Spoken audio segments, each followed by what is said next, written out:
pretty lies. Look me in the face, tell me that you love me, even if it's fake. Hello everyone, welcome back to my channel commerce with Anjali Talwar. So आज हम macro economics का new chapter start कर रहे हैं जो कि है foreign exchange rate. Last second chapter है ये हमारी बुक का। तो इसमें जो फर्स्ट टॉपिक है फ्लेक्सिबल एक्सचेंज रेट को आज हम इस क्लास में कवर करेंगे। So let's begin with the meaning. Foreign exchange या फॉरेन एक्सचेंज रेट होता क्या है। देखो, फॉरेन एक्सचेंज क्या होता है। जब हम कहते हैं ना अपने डोमेस्टिक करेंसी के, जब हम किसी फॉरेन की करेंसी के साथ एक्सचेंज करते हैं तो जिस रेट पे उस टाइम पे एक्सचेंज होती है उसको हम कहते हैं फॉरेन एक्सचेंज रेट। और फॉरेन की करेंसी को ही हम क्या कहते हैं, फॉरेन एक्सचेंज। फॉर एग्जांपल, अगर मैंने 50 रुपीज़ के लिए $1 के लिए 50 रुपीज़ दिए तो 1:50 मेरा क्या हुआ, फॉरेन एक्सचेंज रेट। और ये $1 ये मेरी क्या हुई, मेरे लिए फॉरेन एक्सचेंज। ये बात समझ आई। सो फॉरेन एक्सचेंज का मतलब फॉरेन करेंसी होता है। फॉरेन एक्सचेंज जो है इंडिया में जो भी पड़ी होती है, मतलब सारी फॉरेन करेंसी जो आरबीआई के पास पड़ी है, उसका स्टॉक पड़ा होता है आरबीआई के पास at a point of time. तो फॉरेन एक्सचेंज क्या है कि आरबीआई के पास एक टाइम पे कितना स्टॉक पड़ा है हमारी फॉरेन करेंसीज का, उसको हम क्या कहते हैं, फॉरेन एक्सचेंज। ठीक है। सो द स्टैंडर्ड प्रैक्टिस क्या होती है कि सारे स्टॉक को हम यूएस डॉलर में मेजर करते हैं। ये चीज़ तो आपको पता ही है।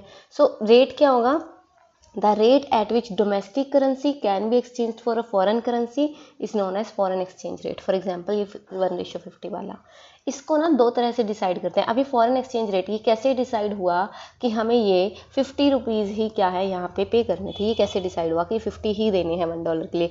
इसको डिसाइड करने के लिए हमारे पास दो मेथड थे।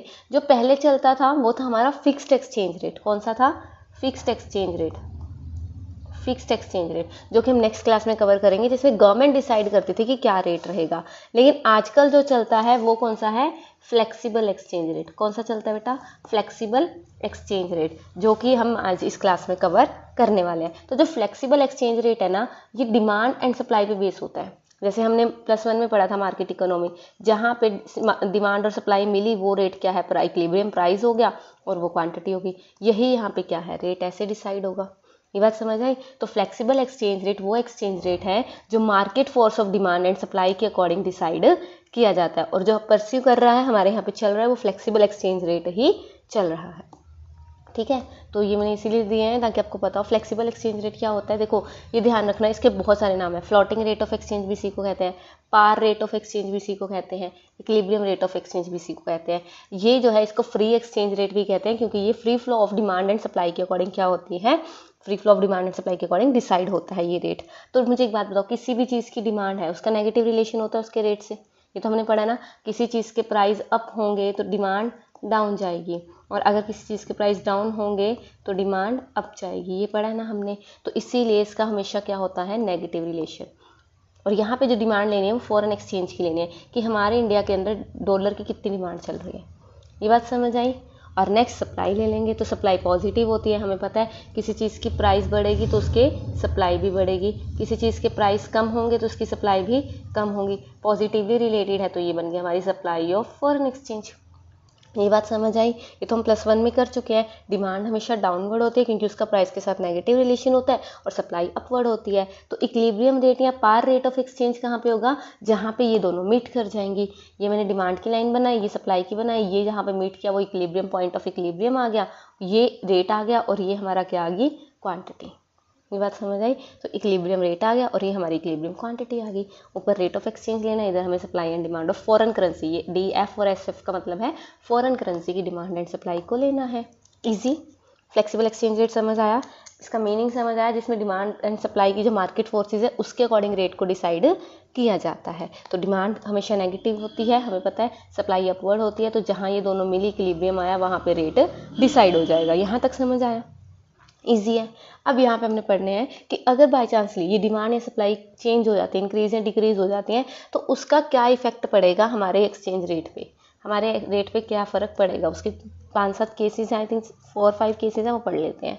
तो पहला, अगर डिमांड इंक्रीज हो जाती है, मुझे एक बात बताओ, इसको छोड़ो, खुद बनाओ।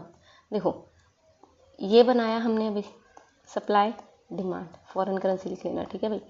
ये हमारा इक्विलिब्रियम रेट, ये इक्विलिब्रियम क्वांटिटी, यही किया हमने। इक्विलिब्रियम ये कह रहा है इंक्रीज इन डिमांड। अब डिमांड बढ़ेगी, कोई भी चीज़ ग्राफ में बढ़ती है तो वो राइट हैंड साइड बढ़ती है। तो मेरी डिमांड बढ़कर यहाँ आ गई कि नहीं आ गई, D' या D1 लिख सकते हो।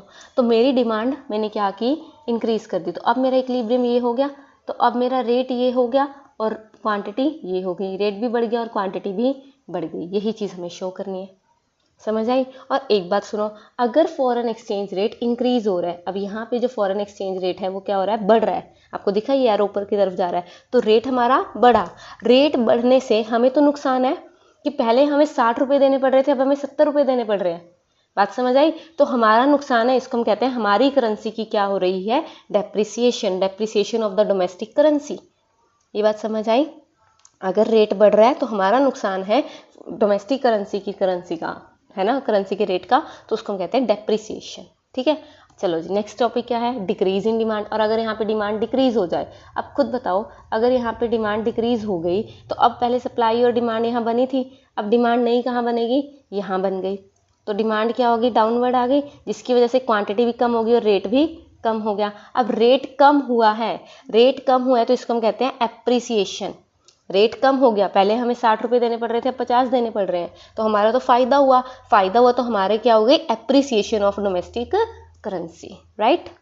चलिए, और अगर सप्लाई बढ़ जाए, इजी है ये तो, सप्लाई बढ़ जाए, ये था हमारा सप्लाई डिमांड, ये हमारा इक्विलिब्रियम रेट, और ये हमारा क्या था, इक्विलिब्रियम क्वांटिटी, राइट। अब हमने क्या की, सप्लाई बढ़ा दी, सप्लाई हर चीज़ राइट हैंड साइड बढ़ानी है, तो सप्लाई बढ़ेगी तो इस तरफ बढ़ेगी, तो अब इक्विलिब्रियम में क्वांटिटी तो बढ़ गई लेकिन रेट क्या हो गया, कम हो गया, रेट क्या हो गया, कम हो गया। देखो रेट कम हुआ है लेकिन क्वांटिटी बढ़ी है, ये बात समझ आई। और रेट कम हुआ है तो हमारी क्या हुई, एप्रिसिएशन, रेट कम हुआ तो हमारी कंट्री की करेंसी की क्या हुई, एप्रिसिएशन। और यहीं पे सप्लाई अगर कम हो जाए, सप्लाई ऊपर की तरफ शिफ्ट कर जाएगी, सप्लाई ऊपर की तरफ करेगी तो इक्विलिब्रियम अब ये बन गया, तो रेट बढ़ गया लेकिन क्वांटिटी कम हो गई। अब रेट बढ़ गया तो हमारा क्या हो गया, नुकसान, तो ये क्या आएगा हमारा, डेप्रिसिएशन। अब जब रेट बढ़ेगा फ्लेक्सिबल एक्सचेंज रेट में तो उसको हम कहते हैं डेप्रिसिएशन, और जब कम होगा तो उसको हम कहते हैं एप्रिसिएशन। यही चीज़ अगर फिक्स्ड एक्सचेंज रेट में होगी कि इक्विलिब्रियम से रेट ज़्यादा हो गया तो हमारी हो जाएगी डीवैल्यूएशन, ये ध्यान रखना। और अगर कम हो गया तो रीवैल्यूएशन, उसमें वर्ड जो यूज़ करना है वो हमें करना है डीवैल्यूएशन और रीवैल्यूएशन। लेकिन यहाँ पे ऑटोमेटिकली खुद ही डिमांड एंड सप्लाई की वजह से चेंज हो रहा है, तो इस वर्ड को हम यूज़ करते हैं डेप्रिसिएशन एंड एप्रिसिएशन। इजी, वही आगे डेप्रिसिएशन एंड एप्रिसिएशन का हमें डिफरेंस करना है। तो मीनिंग ये सिचुएशन है, फॉल एंड एक्सचेंज रेट, मतलब हमें अब $US खरीदने के लिए कम रुपीज़ चाहिए, एंड यह राइज इन एक्सचेंज रेट। इसके रीज़न हमने दो पढ़े, या तो सप्लाई बढ़ गई या डिमांड कम होगी, इसका उल्टा ये हो जाएगा।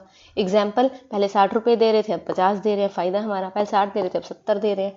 इम्पैक्ट, एक्सपोर्ट्स जो है अब कम हो जाएंगे, जब भी हमारी एप्रिसिएशन होती है डोमेस्टिक करेंसी की कि हमारा फ़ायदा हो रहा है तो हमारे यहाँ पे रेट महंगे हो रहे हैं, है ना, और बाहर चीज़ें सस्ती हो रही हैं, तो जो चीज़ें बाहर से यहाँ से बाहर मंगवाई जा रही थी एक्सपोर्ट से, वो कम हो जाएंगे, और हमारे अब बाहर चीज़ें सस्ती हैं तो इंपोर्ट जो है इंक्रीज़ हो जाएगी, इसी का उल्टा ही हो जाएगा। इसीलिए 1991 में गवर्नमेंट ने डीवैल्यूएशन किया था। डीवैल्यूएशन मतलब जानबूझ के रेट, फॉरेन एक्सचेंज रेट ज़्यादा डिसाइड किया था ताकि हमारे एक्सपोर्ट्स इंक्रीज़ हो जाए। फॉरेन एक्सचेंज रेट ज़्यादा डिसाइड होगा तो बाहर की चीज़ें महंगी हो गई और यहाँ की सस्ती, यहाँ की चीज़ें सस्ती हो जाएंगी तो लोग डिमांड ज़्यादा करेंगे और मंगवाएंगे सामान को, तो एक्सपोर्ट्स बढ़ जाएंगे, उसी के लिए फ़ायदा हो जाएगा। तो इसीलिए डीवैल्यूएशन गवर्नमेंट ने किया था, तो ये ध्यान रखना, ये हो जाएगा, ईजी है, डन। चलो एक टॉपिक हो गया आपका, मिलते हैं नेक्स्ट क्लास में, तब तक के लिए thank you so much. Tell me pretty lies, look me in the face, tell me that you love me, even if it's fake.